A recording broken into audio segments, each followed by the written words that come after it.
Martha Marty Sullivan was quietly knitting in her living room, with the soft early summer sunlight of Minnesota streaming in. The serenity she'd cultivated over her 65 years of life was evident in her demeanor. However, this peaceful moment was abruptly shattered by the sudden ringing of the telephone. Picking up the receiver, she heard her son Nathan's voice. "Mom, can you come to the hospital right away? It's about Zoe." His voice was trembling. Marty's heart began to race. Upon arriving at the hospital, Nathan and his wife Vanessa were waiting in the lobby with tense expressions. While baby Zoe, just 1 month old, was undergoing tests, the family waited in anxious silence. When the doctor appeared, he quietly announced, "We've discovered that Zoe has a congenital brain disorder."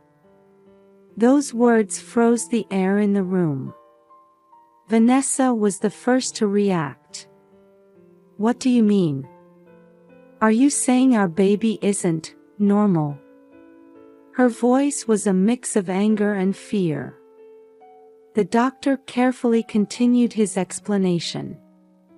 "It's a condition that may affect brain development. Early intervention and appropriate treatment will be crucial."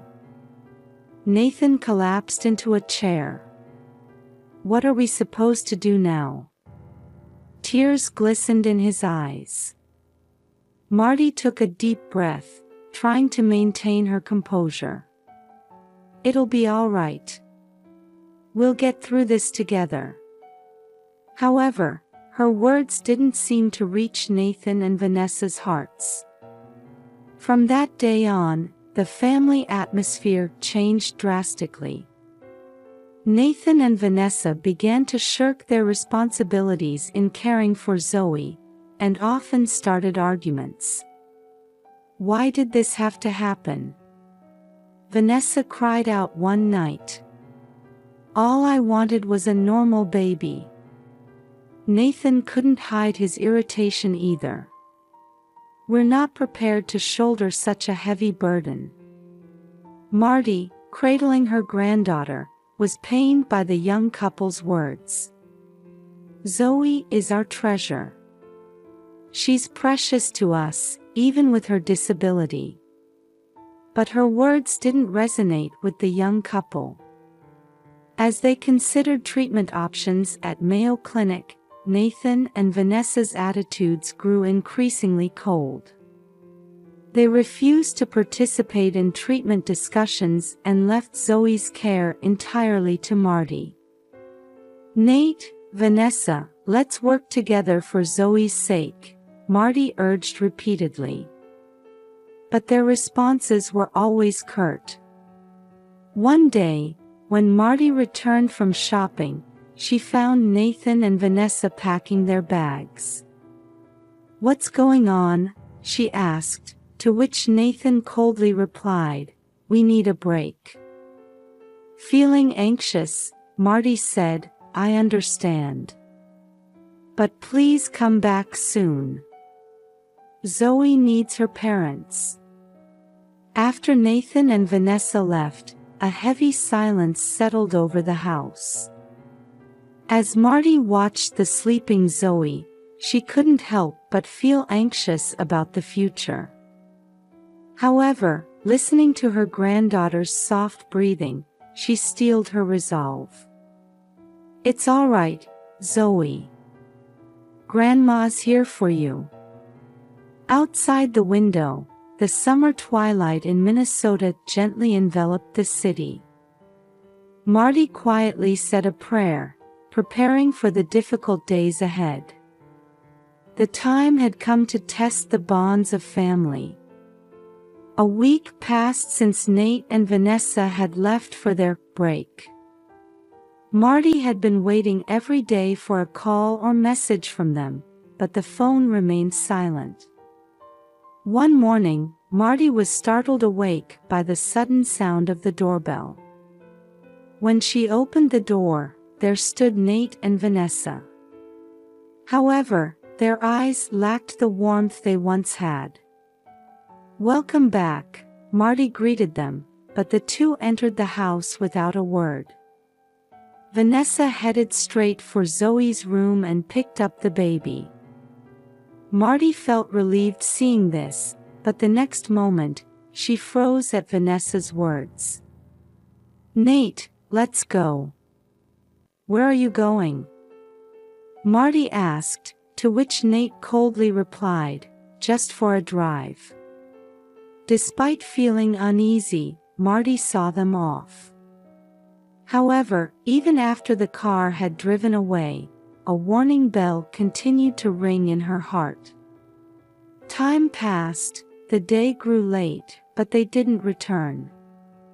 Growing anxious, Marty called Nate's cell phone several times, but there was no answer. As twilight fell, she finally heard the sound of a car. Marty sighed with relief as she headed to the door. However, what appeared before her were Nate and Vanessa without Zoe. "Where's Zoe?" Marty's voice trembled. Nate and Vanessa looked at each other, and then Nate spoke. "She's gone." "What do you mean?" The blood drained from Marty's face. Vanessa coldly declared, "We don't want this brat. We left her at the Lake Harriet campground." Marty couldn't believe her ears. "You're joking, right?" But there was no hint of jest in their expressions. "How could you do such a thing?"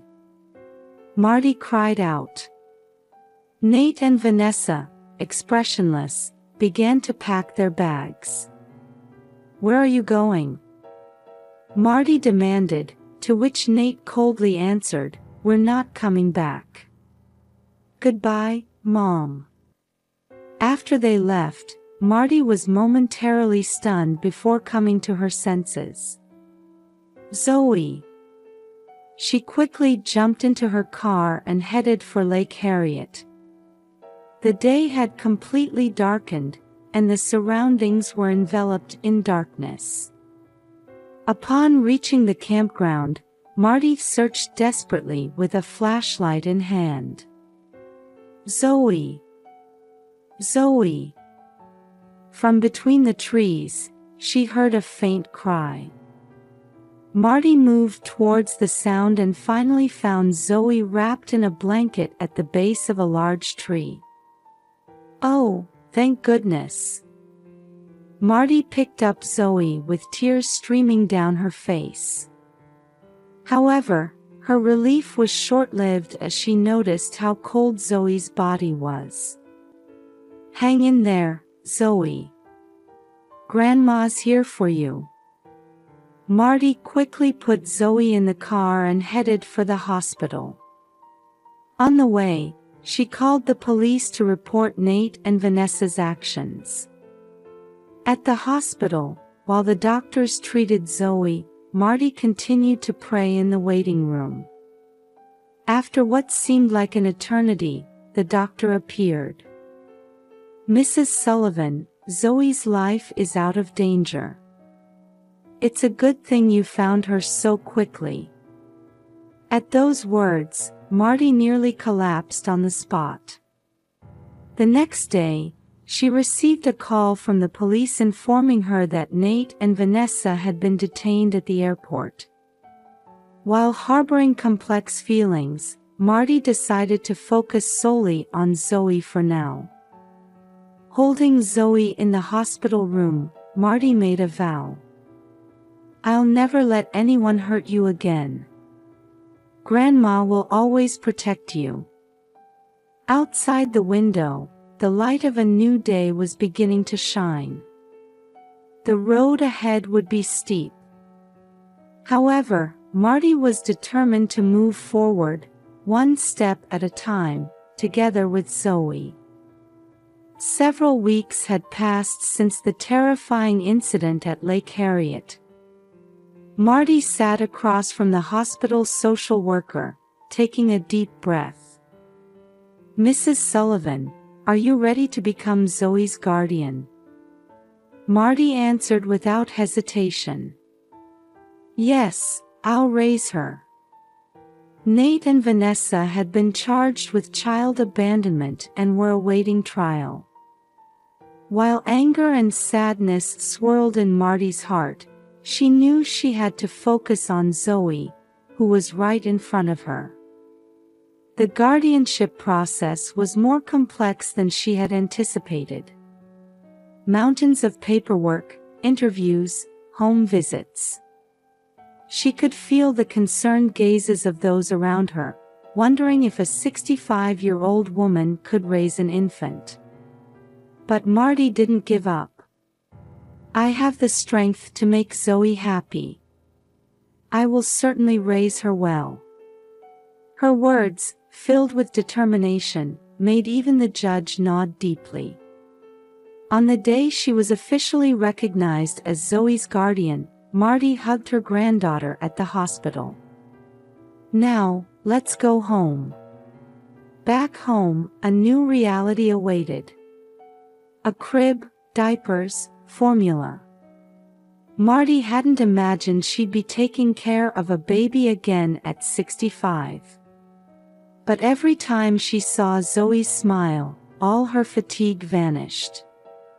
Visits to Children's Minnesota Hospital became routine.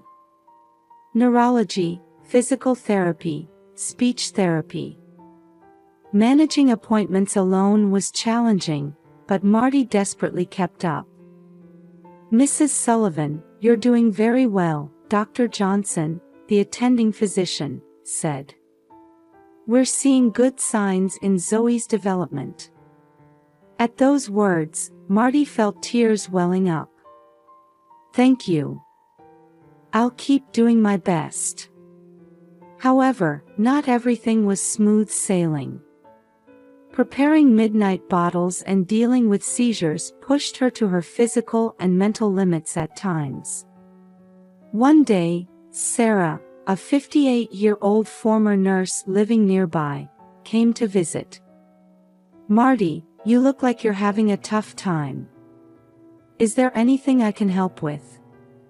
At first hesitant, Marty gradually began to accept help. Sarah would occasionally assist with Zoe's care, giving Marty some time to rest. The church community also became a big support. After Sunday Mass, many people would approach her. "Do you need anything? Is there anything we can do?" Marty slowly began to realize that she didn't have to shoulder everything alone. One day, Zoe called out, "Mama," for the first time. Marty's heart swelled with joy. "That's right, I'm Grandma," she replied, while feeling a twinge of loneliness. This was a moment that Nate and Vanessa should have experienced. However, such thoughts didn't linger long. Zoe's smile and daily growth gave new meaning to Marty's life. Sometimes, she was aware of the eyes around her. When she was with young mothers in the park, she felt out of place. But Marty held her head high. "We may be a different kind of family, but we're a family filled with love." A year passed, and Zoe's second birthday was approaching. Marty planned a small party. Sarah and friends from church gathered, and the house was filled with a warm atmosphere. As she watched Zoe blow out the candles on her cake, Marty thought, "Our journey has only just begun. But we can overcome anything together." That night, as she put Zoe to bed, Marty quietly vowed, "I'll make you happy, Zoe. Grandma will love you enough for both Mama and Papa." Outside the window, the Minnesota stars were shining.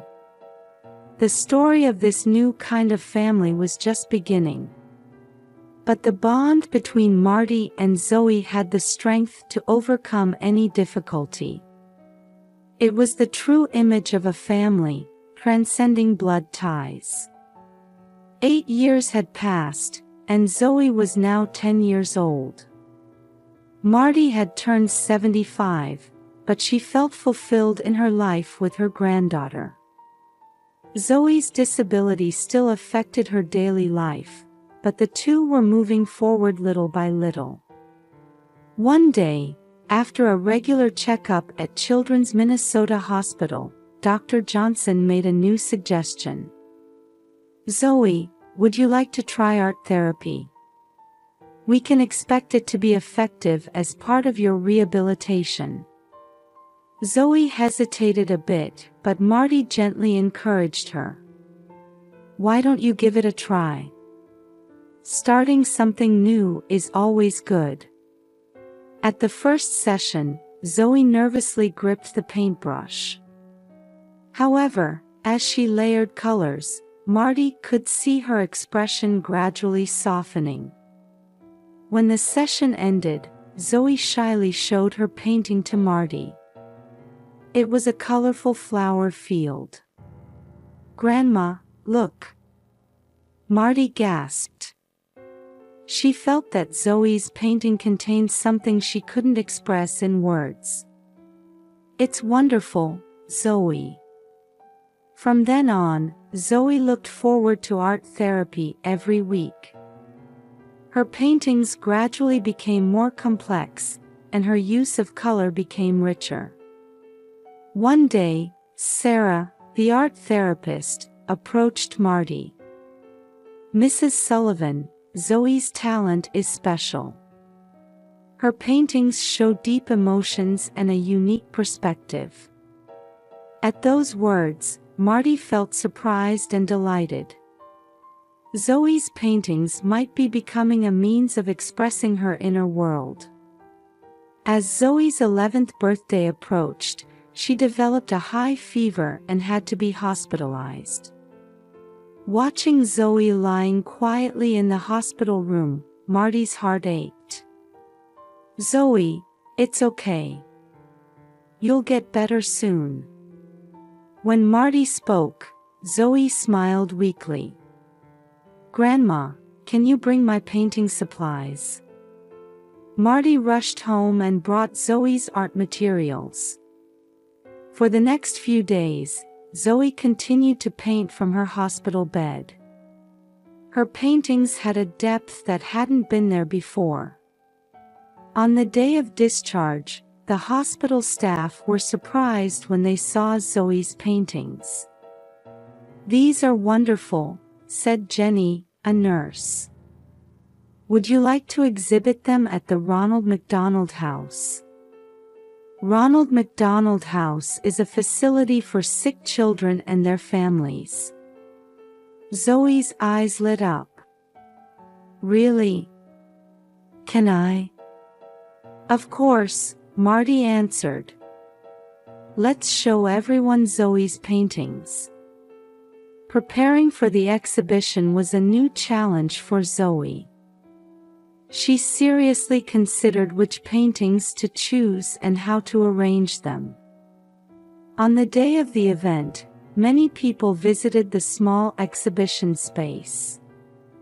A 10-year-old child painted such amazing works. This use of color is professional level. Zoe smiled shyly but happily at the words of the visitors.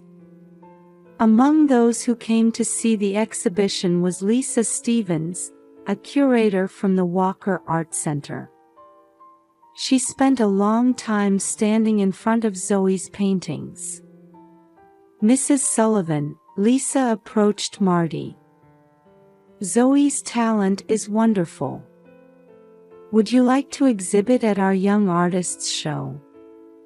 At those words, Marty and Zoe were speechless with surprise. But Zoe's eyes were shining with expectation. "I want to do it," she answered immediately.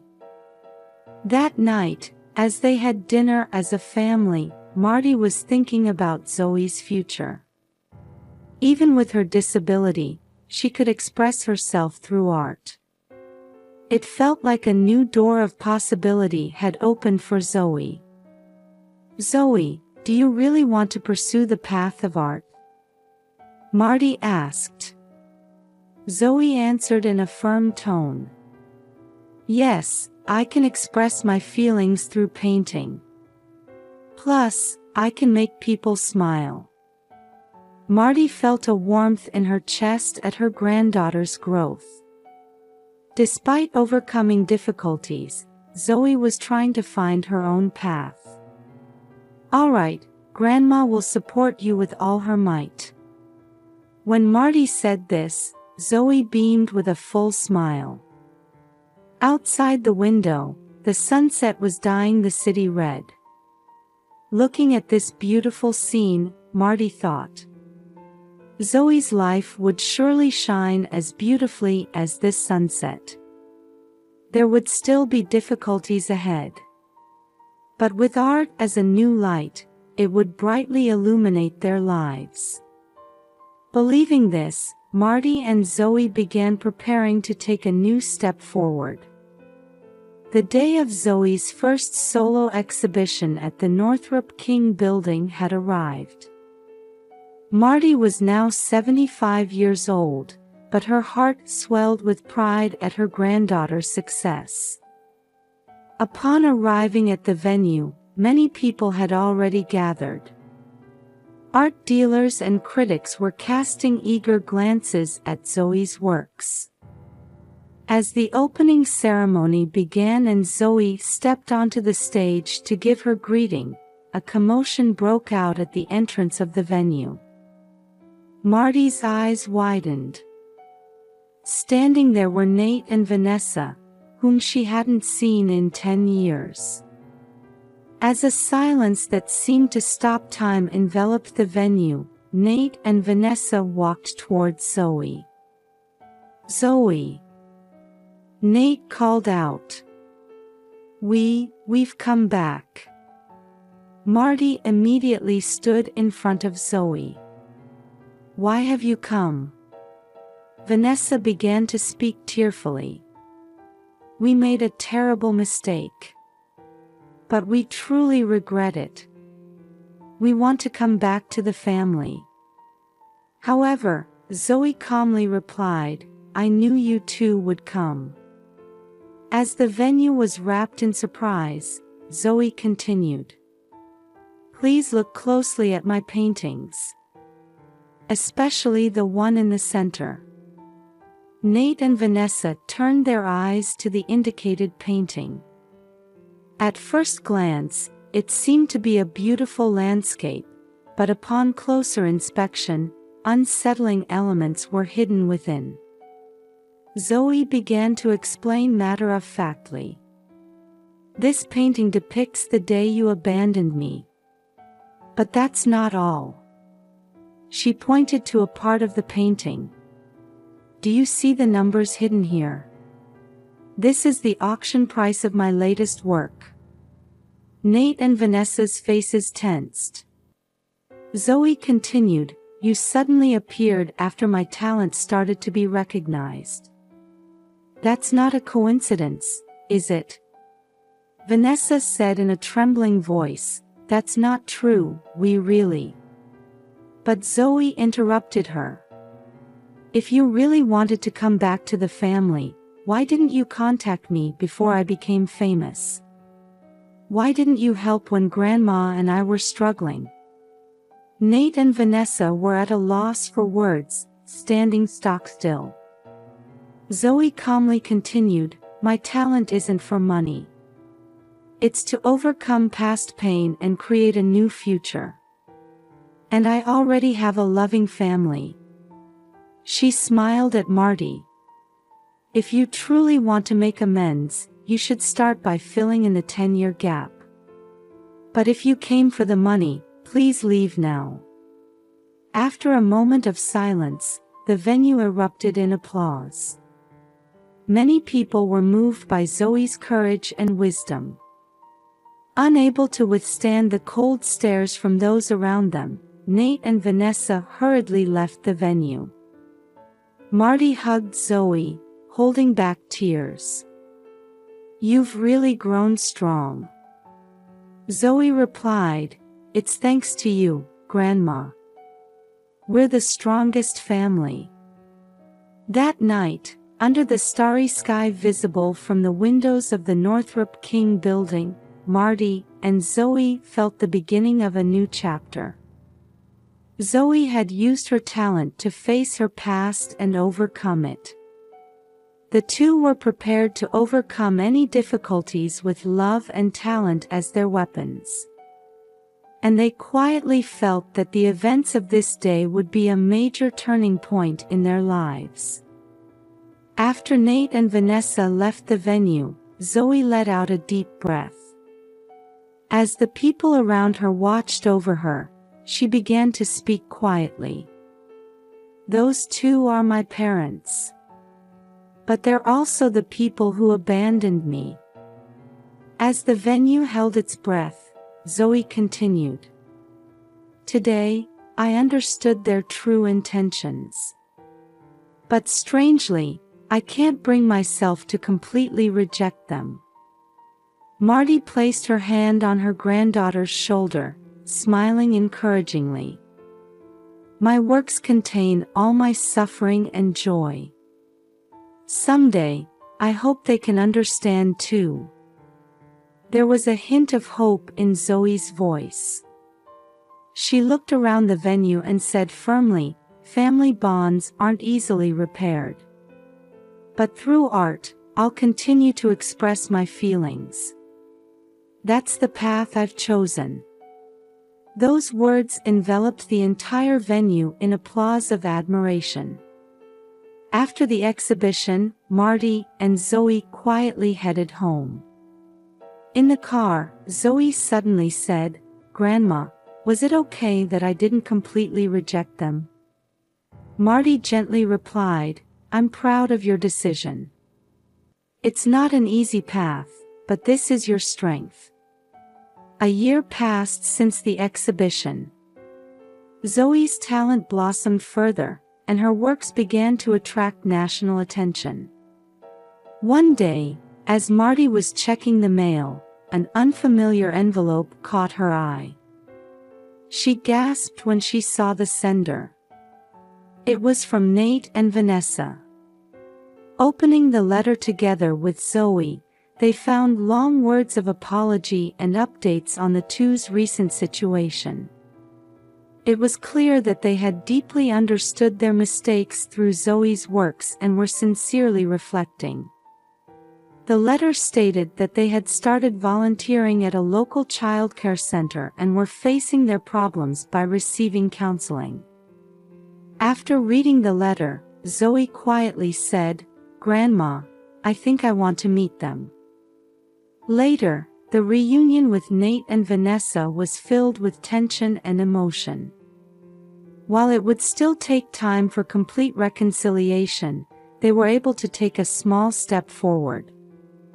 While carefully building a relationship with her parents, Zoe continued to cherish her strong bond with Marty. Her works, which wove in the complex story of her family, touched the hearts of many people.